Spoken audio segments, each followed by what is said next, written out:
C'est bon, cool, non? Yeah, Mr. Professor. Yeah, my man, Mr. Lamine. Yeah, man. Mais Lamine, mais la xamay bi du nga koy yóbbaale. Non, yow la neex yóbbaale.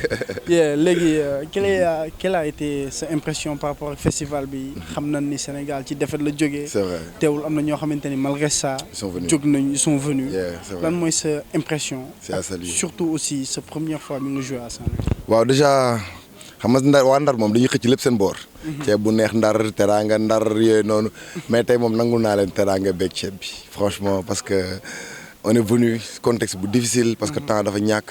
fi ne nii on doit retourner à Dakar parce qu'il y a énormément de choses à faire mais festival beneen link c'est différent. bouffée d'air fraîche la. on adore ces initiatives là. ba pare ñëw ndar parce que ndar. J'ai joué 3 fois dans la région de Saint-Louis. Moi, à l'université Gaston Berger. Mais tel là, ce que j'ai joué ville de Saint-Louis. Avec contexte les gens sont venus, les gens ont dansé, les gens ont vibré avec nous. Franchement, c'est un plaisir. Content na ci Ndar. Manqué wax sank, manqué wax gaay mon retan, mais dama ko gëm. C'est une ville où je peux vivre. Franchement, Ndar neex na dal. Ndar neex na dal. Donc aussi li nga jot a gis ci festival bi yow est-ce que pare nga pour jógaat bàyyi lépp ñëw ndar bégal sa public bi nekk à Saint-Louis. non lii déjà nekk na rendez-vous ça c'est un rendez-vous. rendez-vous la donc léegi at mu ne. incha allah war bi dinañ ñëw. bégee bokk ci parce que déjà les organisateurs en dehors même du festival c'est des amis à moi. les Weuz les MK donc c'est la famille quoi. donc plaisir lay doon chaque année. ñuy ñëwaat di ko def bu ëllëgee dañuy dem beneen niveau encore mu gën a yaatu encore. année bi ci topp mu gën a màgg encore parce que pour man ça doit vraiment être un festival qui doit exister et qui doit survivre. excellent léegi yow bi nga toogee. jot nga dégg ay hip-hopeurs yu nekk à Saint-Louis. yes Presté. y a de la graine. sax na sàpp non dégg naa xam nga léegi moom comme on dit rek léegi la musique est devenue libérale. c'est vrai li japonais bi di def loolu la chinois bi di def. loolu la sénégalais bi di def loolu la keneen def donc asuma ak li waa Dakar di def. actuellement le talent bi dëkkatul fenn. donc tey jii ma ñëwee j'ai vraiment été ébloui am na yenn groupe yoo xam ne fee laa toog ci ruq bi booy di ma faj daal franchement y a du talent. comme on dit Saint-Louis got talent. te Saint-Louis yàgg na am talent quoi. yàgg naa may talent maa meen may nuyu wala xaw ma dafa ngi seetaan maa meen One Pack maa ngi moom ñoo ne université. ñoo bokkoon association hip hop campus. donc dafa yàggoon man moom ay Red Black donc voilà une génération bi yëpp. soo xoolee UCAD lañ génnee. donc c'est vraiment un plaisir xam naa ne Ndar moom dëkku art la. dëkku culture la. donc daf may bett lool ma ñëw te gisuma fi ñu ma yéem. donc tey j'ai été vraiment agréablement surpris mooy comme li may wax rek ce festival doit survivre ce festival doit vivre dafa war a gën a màgg. parce que gis naa organisation bi gis naa initiative bi te pour une première il y a eu des artistes étrangers qui sont venus Architechnique de la Rémétis un groupe old school. du groupe bu ndaw bu ñuy neex a déplacé. donc franchement dama leen di encourager. naa leen bon vent ba pare te en plus de ça ma indiwaale beneen surprise.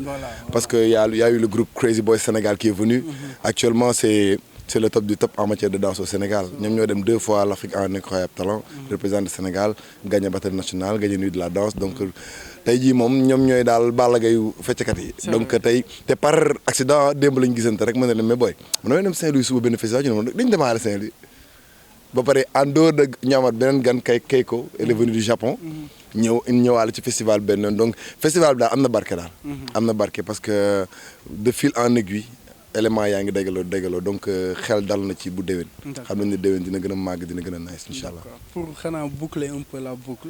léegi ban message ngay lancer autorités yi nga xamante ne ñu ngi nekk Saint-Louis. war a mën jàppale hip hop Saint-Louisien léegi ban message yow Papa Sow nga leen di lancer. waaw bi njëkk mooy bay sa wewu tànk. Saint-Louis ak Rufisque dañoo nuru xam man je viens de Rufisque. donc su ma ñëwee à Saint-Louis j'ai l'impression d'être dans ma ville parce que les bâtiments se ressemblent les rues se ressemblent même les gens se ressemblent donc c'est su ma ñëwee je suis un peu à la maison donc Ndar dëkku histoire la dëkku art la dëkku culture la buñ ko bàyyi mu dee pour man nit ki suñ la falee nga nekk ci benn gox sooy dem ba fa woy bu rafet promouvoir say talent local talent le made in Galsen man loolu laa gëm man gëwuma J Cole gëwuma whatever man gëwuma yooyu de man rap made in Galsen laa gëm te made in Galsen bi on a de la matière on a du talent donc fokk autorités yi nga xam ne ñu ngi ci gox-goxaan yi ñu dimbali artistes yi fa nekk deuxièmement tamit fokk autorité bi moom état balaa koy jox nañu jàppale waa Saint-Louis waa Guet Ndar avancement géej-géej yooyu ay sénégalais ñoo fa nekk ñun gënuñu leen ñu dëkk Almadies gënuñu leen ñu dëkk Mermoz gënuñu leen donc na gars yi ñëw jàpp ci xam ne ay sénégalais ñoo fa nekk lépp lu ca war ñu def ko ci. Excellent. Yes. Merci beaucoup Lamine. C'est un immense plaisir. Content naa. Ok, Tout le plaisir professeur. pour moi. Jaajëf waay. Exact. Respect gaynde. Architechnique, réponds là. On dort ou bien? Bonjour. Réveillez-vous là. Je suis là. Bonjour. Bonjour. Le nom, présentez-vous. Alors mon nom c'est Architechnique. Je représente le groupe La Rime Métis. Je suis venu tout seul. Normalement on est deux à rapper sur scène, mais là je suis venu tout seul pour participer au festival Benenlink. D'accord. Est-ce que c'est votre première prestation ici à Saint-Louis? Oui, c'est ma première prestation au Sénégal même. Au Sénégal. Voilà. Voilà, donc aujourd'hui le Sénégal jouait. Oui. On a eu une défaite à la finale, mais malgré ça, il y a des personnes qui sont venues Oui. pour assister à, à ce concert. Donc comment vous avez trouvé le public? J'ai trouvé que le public, bon, il n'était pas très nombreux, mais ils étaient là, ils étaient présents, ils interagissaient, donc c'était intéressant. Donc voilà. Est-ce que vous avez des perspectives par rapport à ce festival? Est-ce que vous projetez de venir l'année prochaine, etc.? Je pense que ce qu'on a mis en place avec Weuse, qui co-organise le festival, c'est justement de faire quelque chose sur la durée. On a préparé un morceau ensemble aussi, qu'on va sortir bientôt, peut-être une compilation, faire plein de choses autour de ce festival. Donc oui, j'aimerais revenir et avec mon partenaire aussi, qu'on soit vraiment le groupe là pour représenter ce qu'on fait en France. D'accord. Est-ce que, hormis ce festival, vous pouvez aussi venir pour d'autres festivals ou bien pour des concerts? Oui, moi, nous, on est prêts à aller partout pour défendre un peu notre musique, les valeurs de la culture hip-hop. C'est surtout ça qu'on met en avant, ces valeurs de la culture hip-hop. Donc partout où on nous invite, on nous accueille, on sera là pour jouer, pour aider. Donc, par rapport aux autorités saint-louisiennes qui doivent aider les jeunes talents, quel message aimeriez-vous lancer? Voilà, pour faire un tout petit peu, faire propulser le rap saint-louisien. Les autorités, quand vous dites les autorités, c'est... C'est-à-dire les maires de Saint-Louis, etc., etc. Est-ce que vous pensez que les autorités étatiques peuvent Je pense que là où ça pourrait être intéressant qu'ils influencent, c'est sur la promotion, faire des pubs. Parce que les gens là, ils s'organisent par eux-mêmes, les gens du mouvement hip-hop, ils sont là et ils se connaissent et ils savent comment faire. Sauf qu'il y a un problème de promotion qui est difficile. Faut pouvoir accéder aux médias, les télés, les radios, et ça serait bien que les autorités aident les gens à faire ça. Exactement. Voilà, ce fut un plaisir. Merci. Ok, merci beaucoup. Merci beaucoup.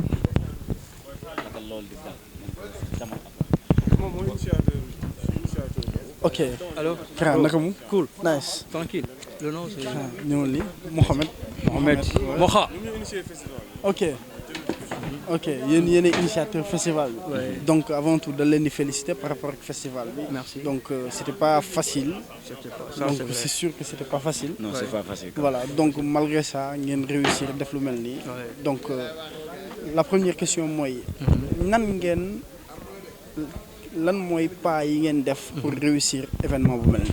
waaw maa ngi lay nuyu Moha di la jaajëfal ak gas vraiment ku ñu yàgg suivre la te liggéey bu si eggsee fii tey mën na ni joué na ci rôle bu am importance parce que sur le plan médiation communication jàppale nañu lu bari def na liggéey bu am solo et puis ñun Urban Link dañu taxawal benn structure boo xamante ni dañu bëgg a renouveler waat la musique urbaine looloo tax ñu taxawal lii te c'était pas du tout évident parce que soo xoolee li mu laaj dafa bari te su fekkee première édition la xamaguñu projet bi donc c'est très difficile pour nga mën a copter ay sponsors mais là on s'est dit que comme que ñun dañu am benn objectif te ñett yu déggoo moo gën 100 yu xaw a réeroo ñun kaale ñu taxawal benn projet liggéey bañ ko taxawalee ba tey nag macha allah yoon bi bëre woon na ay xam-xam metti woon na difficile na mais suñu courage suñu volonté suñu détermination ak suñu engagement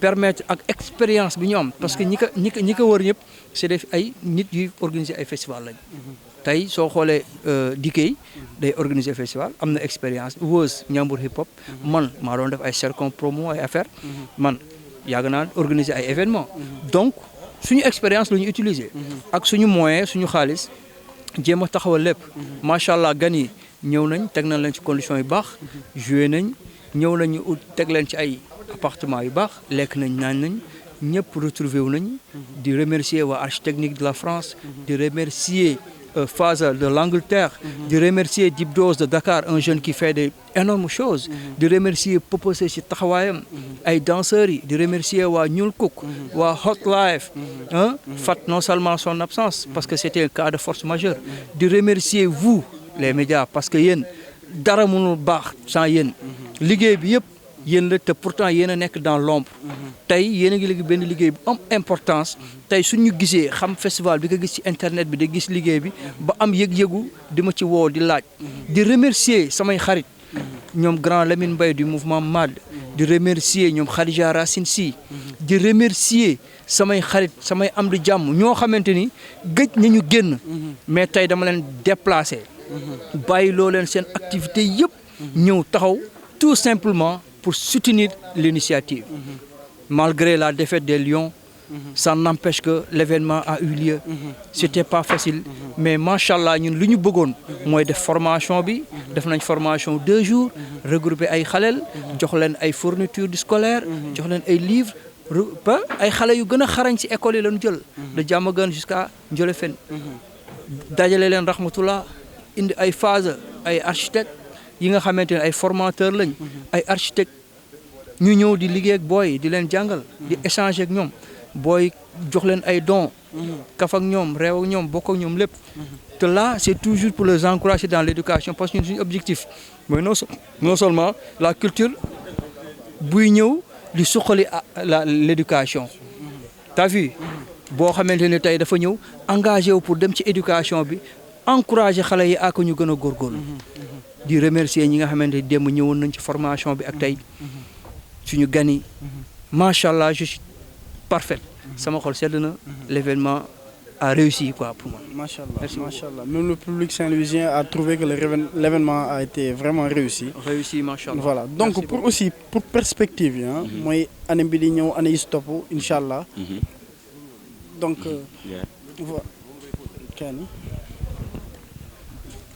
donc pour perspective yi donc année yi di ñëw ak yeneen ak yeneen ak yeneen donc yéen lan ngeen bëgg fan ngeen bëgg yóbbu niveau bi ak aussi yan appel ngeen di def autorité saint-louisienne yi pour ñu ñëw jàpp ci événement bu mel nii parce que événement bu mel nii événement bu Saint-Louis yëpp bëgg.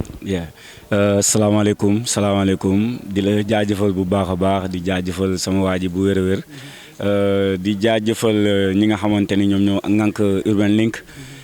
ñun suñu ay yitte du lenn mooy que ñi nga xamante ni ñoom ñoo dëkk Ndar soo demee bay déplacer ay nit ñu jóge France di jóge Dakar di jóge Rosso Louga di jóge Thiès di ñëw fii nga xamante ni moom mooy Saint-Louis yoon la woon ñi nga xamante ni ñooy njiit yi nekk ci Saint-Louis ñu teg ci loxo bon malheureusement que teguñu ci loxo mais xare nañ ko comme ci xare lañ jëmoon te def nañ ko quoi xare nañ ko am nañ ci loo xamante ni ñun ndam lañ ko jàppe quoi ndam gi moom mooy teg nañ ko amuñu ci benn problème bor topp ñu ci dara topp ñu ci franchement et voilà loolu moo ciy lépp solo beneen bi si topp moom mooy Urban Link suñu ay bëgg-bëgg benn mbir la moom mooy fexe ba lii nii di am chaque année suñu programme du woon Saint-Louis kese Urban Link li ko ëmb ci membre Saint-Louis la Louga ak Thiès voilà et dañoo programme woon teg benn concert Thiès benn concert Saint-Louis def panel Louga ak don de sang dañoo mujj annuler concert bi waroon am Thiès puisque moyen yi matewu ko carrément que sponsor yi des nañ ñëw amuñu ko sax laay wax